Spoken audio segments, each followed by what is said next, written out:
Speaking of the NFL owners' meetings, Ben Volin covers the NFL for the Boston Globe. He's been covering the NFL since 2007. He's on a train back to Boston from the NFL meetings, front and center for Jim Irsay's comments.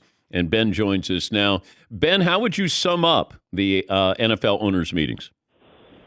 Very boring and predictable until about 4 in the afternoon when Jim Irsay, out of nowhere, just drops a bombshell on all of us. And I was standing next to Albert Breer in the media scrum, and we just kept looking at each other like, is this really happening? Is he really saying this? Because these owners, they never break ranks. You never hear one owner speaking ill of another. They always keep their issues in-house. Everything is very carefully planned. They keep the media, behind these velvet ropes in like a pen, basically, at these meetings.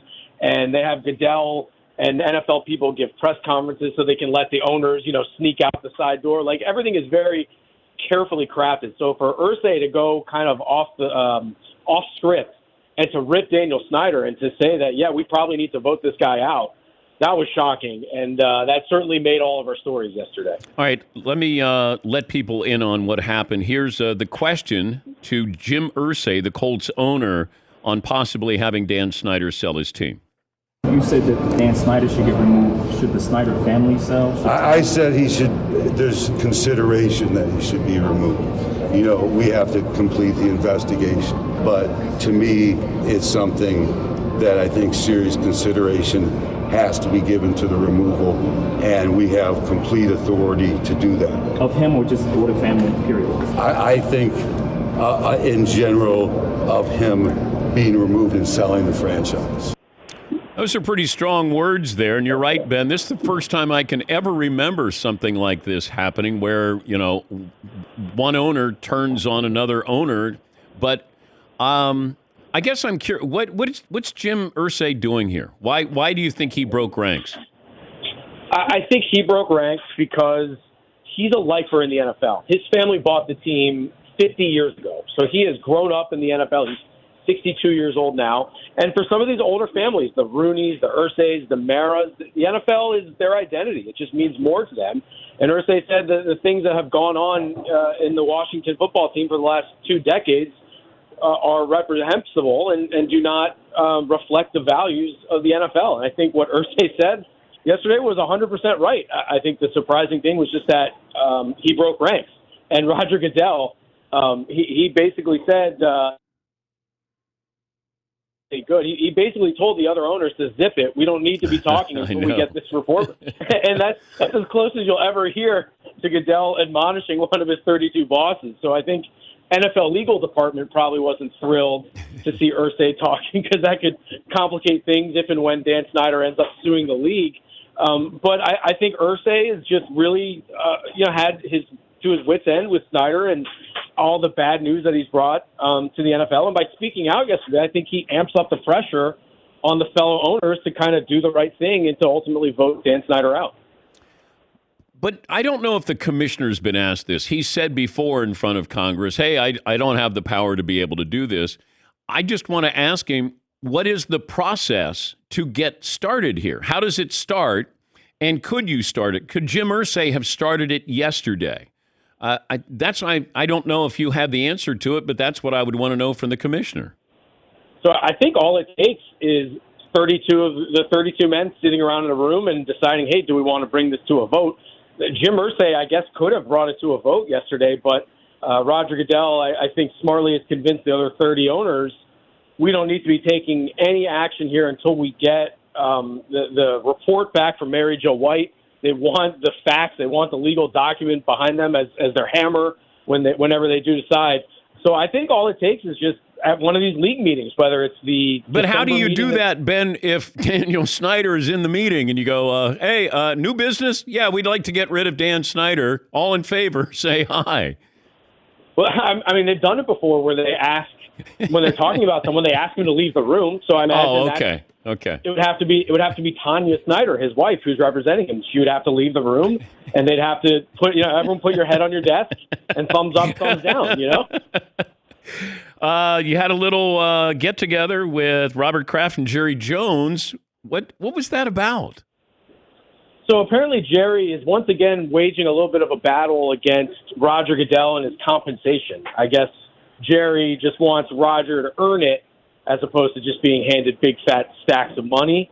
Like I think most CEO compensation is probably tied to bonuses and performance and things of that nature. And I guess Robert Kraft didn't agree with him, and I don't think many owners did, because I believe Jerry Jones, his measure, or the measure passed 31-1, with Jerry Jones the only one voting against.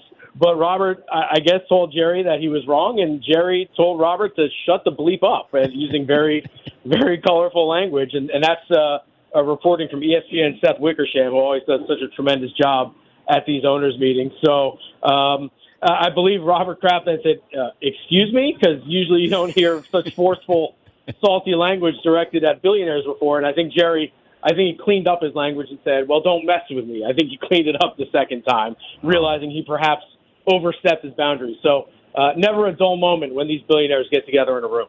Since you're headed back to Boston, you cover for the Boston Globe. We're talking to Ben Volin, senior NFL writer. You got some drama there going on with the Patriots, or at least it feels like that, with Mac Jones and Bill Belichick, and a relationship reportedly is sideways. What's next in this soap opera? Well, we do have a good old-fashioned quarterback controversy. It feels like 2001 all over again. It's going to be a tough decision, I think, for Belichick this week at Monday Night Football against the Bears. Mac Jones probably a lot closer to 100%. I don't know if he's fully there yet on that sprained ankle, but the team is playing so well with Bailey Zappi. He's played 3 games and has had 100 passer rating in each game. They blowout wins over the Lions and the Browns the last couple weeks. So I personally think he was just about to either keep it, let him play his way out of it, and then go back to Mac Jones. But I don't necessarily run the Patriots, and Jones. I think we have a bad connection there, Ben. Oh no. Okay, so do you think that I don't know if there is Mac Jones making this a tougher decision because of his personality? Like Bailey Zappi is playing well, but I don't know if Mac Jones's role is making it worse for him. So do you have me back now, Dan?